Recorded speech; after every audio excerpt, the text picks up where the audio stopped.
Yes बच्चों, hello. मैं सविता सिंह। कैसे हैं आप लोग?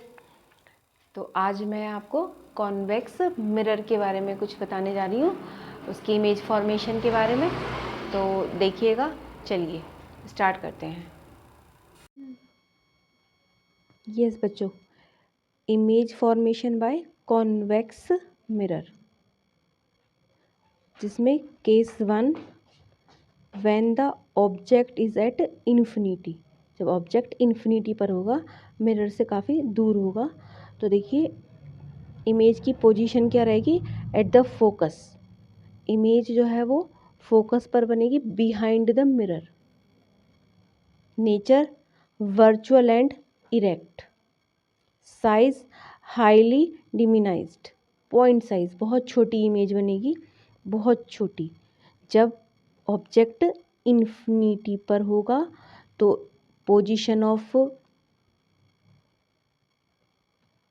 इमेज फोकस पर होगी, ठीक है। वर्चुअल और इरेक्ट बनेगी, बहुत छोटी इमेज बनेगी, सीधी इमेज बनेगी, वर्चुअल इमेज बनेगी। ओके। यस बच्चों, केस 1 में देखिए आप, ये हमारा कॉन्वेक्स मिरर है, ये इधर पेंट हो रहा है इस पर, तो यहाँ रेज आ रही हैं।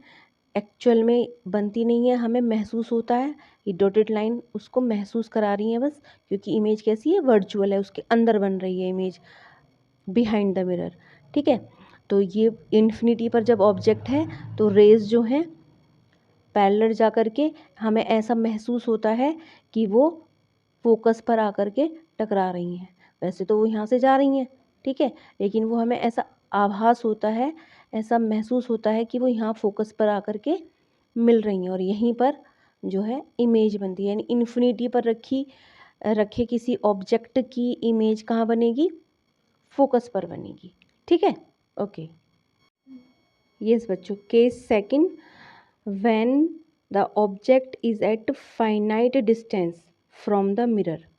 यानी कि ऑब्जेक्ट जो है कुछ फाइनाइट डिस्टेंस पर ही है, बहुत ज़्यादा दूर नहीं है, तो इमेज की जो पोजीशन होगी वो पी और एफ, मतलब पोल और फोकस के बीच में कहीं बनेगी, बिहाइंड द मिरर बनेगी।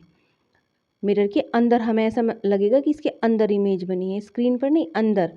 वर्चुअल एंड इरेक्ट बनेगी। नेचर क्या रहेगा इमेज का? वर्चुअल एंड इरेक्ट, यानी दोनों ही केस में आप देख रहे हैं कि वर्चुअल और इरेक्ट इमेज बनी है। साइज डिमिनाइज, छोटी इमेज बनी है, बहुत छोटी नहीं है, छोटी है इमेज, लेकिन ऑब्जेक्ट से छोटी है, बहुत छोटी नहीं है। पहले केस में बहुत छोटी थी, पॉइंट साइज थी, तो आप देख रहे हैं इसके दो ही केस हैं, केस 1 में और केस 2 में, दोनों में ही वर्चुअल एंड इरेक्ट इमेज बनी है, दोनों में ही छोटी इमेज बनी है। यानी कि अगर हम कॉन्वेक्स मिरर के सामने कोई ऑब्जेक्ट बहुत दूर या उसके सामने कहीं भी रखेंगे तो जो हमारी इमेज है वो वर्चुअल और इरेक्ट ही बनेगी और छोटी ही इमेज बनेगी, ठीक है। ओके। केस सेकंड का देखिए, फिगर में आपको क्लियर कराती हूँ मैं। जब हम कॉन्वेक्स मिरर के सामने, ये सामने बहुत दूर नहीं है, ऑब्जेक्ट रखा हुआ है, तो रे यहाँ से चलेंगी और यहाँ हमें मिलती हुई महसूस होगा, एक्चुअल में नहीं मिल रही हैं ये, ठीक है। और कहाँ पर? ये देखिए पी और एफ के बीच में, यहाँ पर इमेज बनी और ऑब्जेक्ट से छोटी ही इमेज बन रही है। दोनों ही केस में कैसी इमेज थी? छोटी थी, ठीक है। बिहाइंड द मिरर थी, अंदर मिरर के पीछे, मतलब मिरर तो यही है, अरे तो यहाँ से टकरा कर वापस चली गई। ये अंदर महसूस हो रही है हमें कि यहाँ पे हमारी इमेज बन रही है, छोटी बन रही है, ये ध्यान रखेंगे। तो कॉन्वेक्स मिरर आसान है, उसमें दोनों ही केस में, दो ही केस होते हैं कि, और दोनों ही केस में वर्चुअल और इरेक्ट इमेज बनती है, छोटी इमेज बनती है, ठीक है। यस यस बच्चों, रिकॉल करते हैं ज़रा। देखिए यहाँ पर पोजीशन ऑफ द ऑब्जेक्ट, जब एट इन्फिनिटी ऑब्जेक्ट रखा हुआ है तो पोजीशन ऑफ इमेज कहाँ है? At the focus, behind the mirror.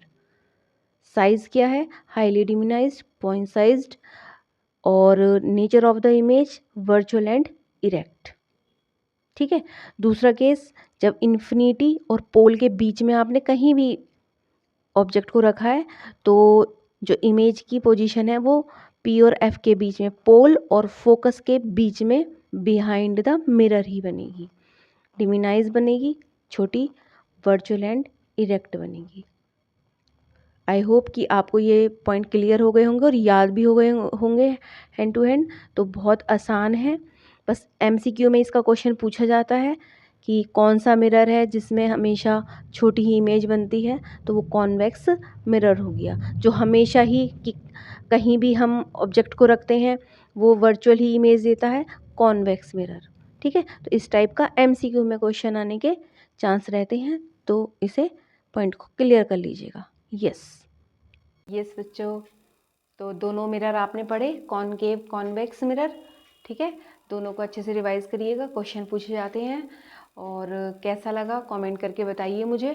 और मिलते हैं नेक्स्ट वीडियो रिफ्रैक्शन के साथ, तो तैयार रहिएगा रिकॉलिंग के लिए। वैसे तो पढ़ रखा होगा सबने, लेकिन थोड़ा सा रिवाइज कर लेंगे। ओके, कमेंट करते रहिए और please like and subscribe my channel. Bye.